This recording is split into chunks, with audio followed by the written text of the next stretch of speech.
Assalamualaikum warahmatullahi wabarakatuh. Perkenalkan, nama saya Renestari, dan di video ini saya akan menjelaskan mengenai informasi search, yaitu algoritma star dan juga algoritma EJ star. Apa itu heuristic search? Heuristic search atau informed search ini berasal dari bahasa Yunani, yaitu heurisken yang berarti mencari atau menemukan. Heuristik merupakan fungsi yang memberikan suatu nilai berupa biaya perkiraan estimasi dari suatu solusi. Apa itu heuristic function? Fungsi heuristik itu melakukan estimasi seberapa jauh kita dari sebuah tujuan, dan juga biaya estimasi yang dihasilkan tidak melebihi biaya sebenarnya, atau overestimate, di mana semakin mendekati biaya sebenarnya, fungsi heuristik ini semakin baik. Pembahasan mengenai algoritma star itu merupakan gabungan uniform cost search dan greedy based first search. Algoritma ini mencari jalur terpendek ke node tujuan dan berhenti ketika menemukan node tujuan. Algoritma ini bersifat komplit dan optimal, yaitu pasti menghasilkan solusi, dan solusinya itu merupakan solusi yang optimal. Step yang dilakukan pada saat algoritma star. Yang pertama itu ada perhitungan nilai heuristik, di mana seperti sebelumnya tadi dijelaskan, jadi nilai heuristik ini merupakan nilai yang menggambarkan jarak dari titik indeks ke titik tujuan. Sedangkan pencarian algoritma itu merupakan step yang kedua. Setelah kita menghitung nilai heuristiknya, maka langkah selanjutnya adalah mencari nilai Fn menggunakan algoritma star dengan rumus Fn sama dengan Hn plus Gn. Hn ini merupakan nilai heuristik antar koordinat, dan Gn ini merupakan jarak koordinat dari titik tujuan.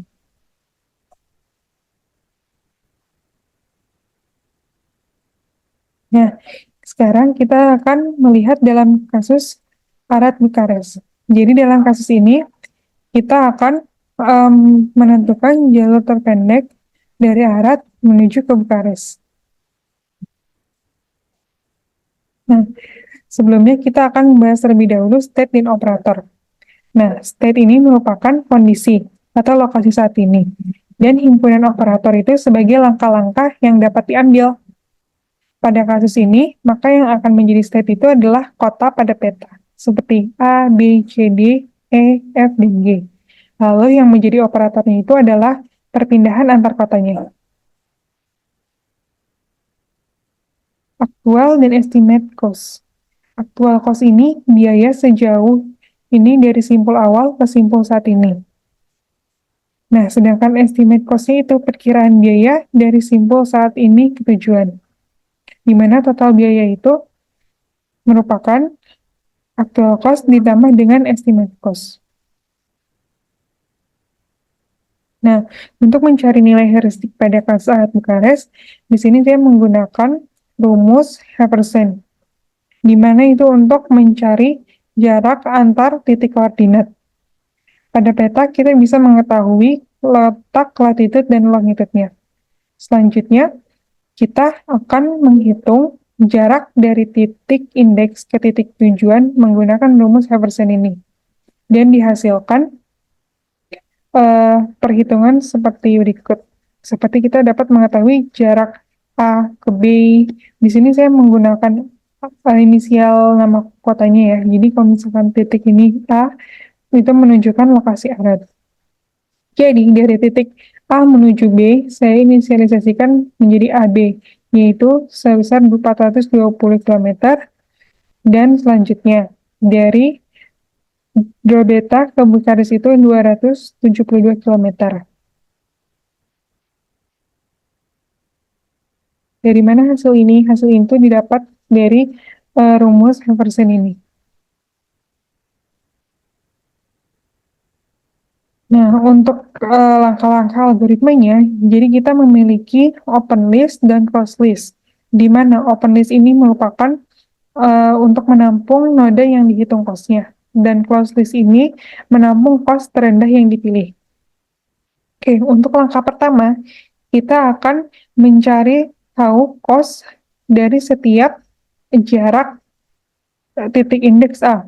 Jadi untuk itu kita perlu menghitung A ke Z, A ke S, dan juga A ke T. Nah, kita akan menghitung cost-nya. Seperti sebelumnya, nilai total biayanya itu kita jumlahkan nilai heuristik yang sebelumnya telah kita hitung di sini, dijumlahkan dengan GN atau aktual jaraknya, aktual cost-nya. Nah, untuk contoh seperti di sini kita akan menghitung jarak A ke Z. Nah, untuk jarak dari A ke Z itu kita akan menggunakan rumus Fn Hn plus Gn. Hn ini di mana adalah nilai heuristiknya yang udah saya tandai di biru-biru ini ya. Jadi nilai yang di sini sudah saya tandai di warna biru. Contohnya ini A ke B ini udah dihitung menjadi 420 dan Z ke B ini 431. Jadi cost yang kita butuhkan itu adalah 75 ditambah dengan 431. Di sini 75 itu merupakan GN dan HN ini merupakan nilai heuristiknya 431. Jadi 431 ditambah dengan 75 itu akan menghasilkan cost 506. Berikut untuk langkah AS. AS berarti kita akan menghitung 140 ditambah 221, hasilnya itu ada 361. Lalu A ke T 118 ditambah 409 menghasilkan 527. Nah, dari sini kita akan memilih jarak yang terpendek, cost yang terpendek, yaitu adalah 361.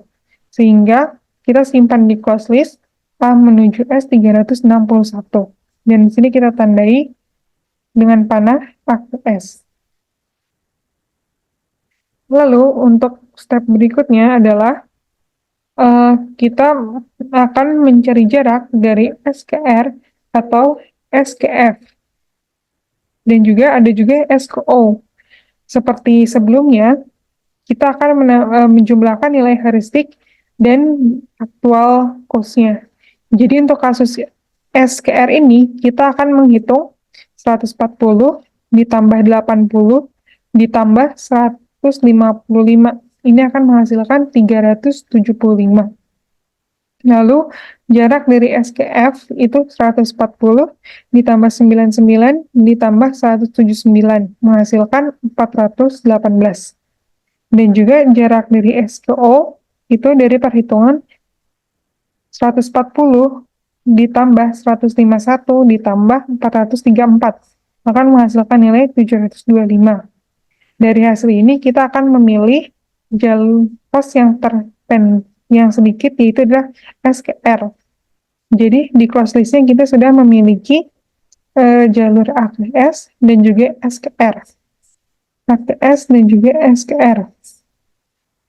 Nah, selanjutnya kita akan menghitung untuk jarak dari P ke C dan P ke B. Jarak dari R ke C, R ke P, yaitu penjumlahan seperti sebelumnya.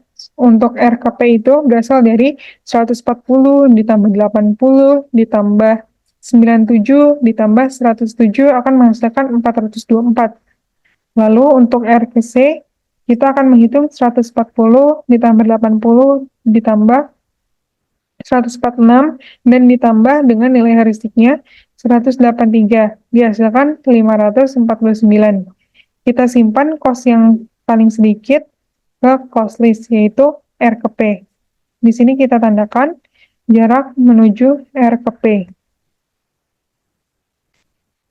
Nah, langkah terakhir, kita memiliki P ke B dan P ke C. Kita akan menghitung cost-nya.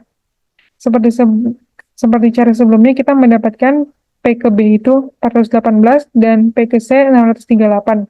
Sehingga kita akan memilih cost biaya yang paling sedikit, yaitu P ke B.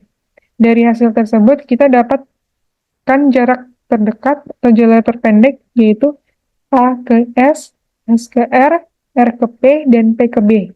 Jadi jalur terpendek yang dapat dilaluinya itu adalah A, S, R, P, dan B. Nah, selanjutnya ada algoritma IDE Star. Apa itu algoritma IDC? Itu merupakan singkatan dari Iterative Depending Ester. Memiliki sifat komplit dan optimal, pasti menghasilkan solusi dan solusinya optimal, memungkinkan untuk membangkitkan simpul-simpul yang secara berulang, membutuhkan waktu yang lama. Setiap iterasi akan mengembalikan nilai F-limit, yaitu nilai gabungan antara biaya sebenarnya dan biaya perkiraan, baru yang digunakan sebagai batasan pencarian. Nah, kita akan menggunakan contoh arithmetic yang sebelumnya. Jadi langkah pertama itu, kita akan membangkitkan simpul-simpulnya. A ke Z, A ke S, dan A ke T. Nilai di sini merupakan jarak aktual antar katanya. Nah, untuk mengetahuinya, kita akan menghitung dulu terlebih dahulu mencari next F-limitnya. Jadi caranya itu adalah kita mencari nilai minimal dari infinity dan 506. Nah, kenapa infinity? Karena emang pada proses awal itu akan diset sebagai infinity. Jadi kita bisa mengetahui nilai minimum, infinity, dan 506 itu sama dengan 506. Nah, dari mana 506 ini? 506 ini berasal dari 420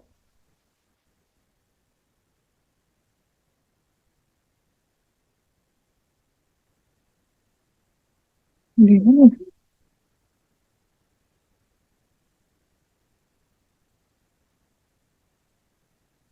506 ini berasal dari A ke Z dan juga nilai heuristik Z-nya, yaitu 75 ditambah 431, 560.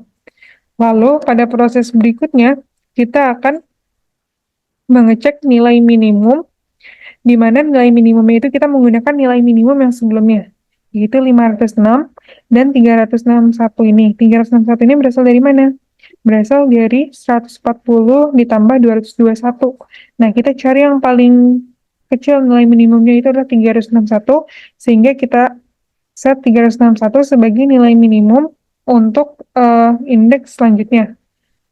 Kita set 361, lalu dibandingkan dengan 527 yang berasal dari 118 ditambah 409, yaitu 361. Sehingga sebelumnya itu adalah F-limitnya adalah 420, berubah menjadi next F-nya itu adalah 361. Nah, selanjutnya inputnya kita rubah menjadi 361. Nah, karena sebelumnya kita sudah menentukan nilai S yang merupakan nilai minimumnya, jadi kita akan membangkitkan simpul-simpul di S. Nah, untuk S itu sendiri memiliki percabangan ke F dan juga ke R. Oke, di sini kita akan menghitung nilainya, nilai F minimumnya. Nah, jadi kita akan menggunakan nilai yang sebelumnya ya. Di paling atas ini adalah infinity dan 506. Dan ini kita akan menggunakan 506. Lalu untuk simpul F ini, kita akan menghitung nilai minimum dari 506 dan juga 418. Nah, dari mana 418 ini didapatkan? Ini dari 140 ditambah dengan 80 ditambah dengan 99. Oh, sorry. Ternyata 140 ditambah 99 dan ditambah 179 ini 418. Dan kita bandingkan itu merupakan nilai yang terkecilnya adalah 418. Sehingga di sini kita simpan 418. Lalu bagaimana untuk nilai R-nya? SKR itu sama ya. Jadi kita bandingkan nilai minimumnya adalah 418 dibandingkan dengan 375. Yaitu sama dengan 375. Sehingga kita mendapatkan nilai yang paling kecilnya itu adalah 375. Sehingga yang kita akan bangkitkan nanti adalah simpul R. Di sini kita simpan dulu, next F-nya itu adalah 375. Nah, untuk selanjutnya kita sama menghitung dari awal, ini tetap 506. Selanjutnya yang F juga 506 dibandingkan dengan 418, yaitu 418. Lalu 418 akan kita simpan sebagai nilai minimum di jarak RP. Nah, 424 kita hitung lagi, ini dari mana? Ini perhitungan dari 140 ditambah 80, ditambah 97, dan juga ditambah nilai heuristik P. Yaitu nilai heuristik P adalah 107 dan dihasilkan 424. Dari sini kita menghasilkan nilai terkecilnya itu adalah 418. Sehingga akan digunakan sebagai nilai minimum pembandingnya. 418 dibandingkan dengan 549, itu hasilnya adalah 418. Sehingga yang akan kita bangkitkan adalah nilai yang paling atas ya. Nilai yang paling atasnya ini adalah nilai F. Kita return dulu nilai F ini sebagai 418. Nah, selanjutnya ini kita akan menghitung nilai dari F ke B. Jadi nilai minimumnya ini seperti sebelumnya ya, dari atas 506 dibandingkan dengan 450. 450 ini didapat dari 140 ditambah 99 ditambah 211 dan juga ditambah dengan nilai heuristik B, yaitu sebesar 0. Dan dihasilkan 450. Lalu untuk proses berikutnya juga sama, 450 dibandingkan dengan 424 itu menghasilkan nilai 424, dan 424 dibandingkan dengan 549 itu dihasilkan nilai yang terkecilnya adalah 424.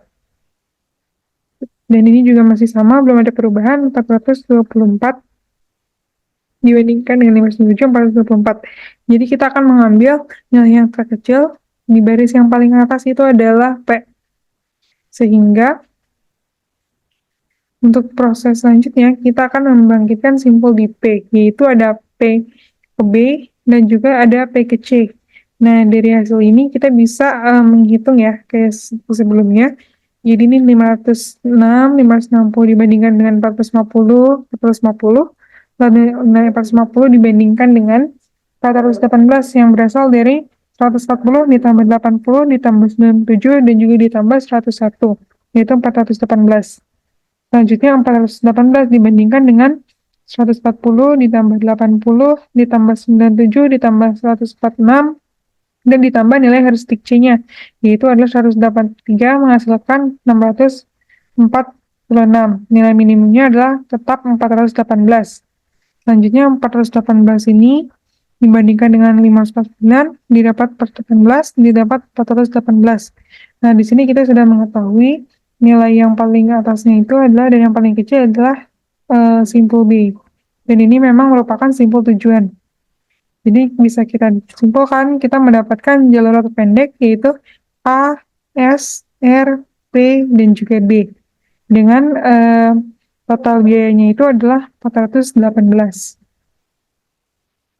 Nah, untuk yang membedakan ester dan ide-ester itu secara strategi pencarian ya. Kalau misalkan ester itu terinformasi, heuristik plus biaya jalur. Lalu sedangkan ide-ester itu DFS terbatas dengan pendekatan iteratif. Nah, untuk penerapannya sendiri, ide-ester itu cocok untuk masalah dengan ruang pencarian kecil dan memori yang cukup tersedia. Sedangkan ide-ester itu cocok untuk masalah dengan ruang pencarian besar dan memori yang terbatas. Untuk optimalisasi, ester itu optimal, cenderung memberikan solusi terpendek. Dan ide juga tidak selalu optimal, itu tergantung pada batasan yang ditetapkan. Selanjutnya untuk kompleksitas ruang, A-star memerlukan penyimpanan memori yang signifikan, sedangkan ide-star itu lebih hemat memori, karena tidak menyimpan semua node secara bersamaan dan menggunakan pendekatan yang iteratif.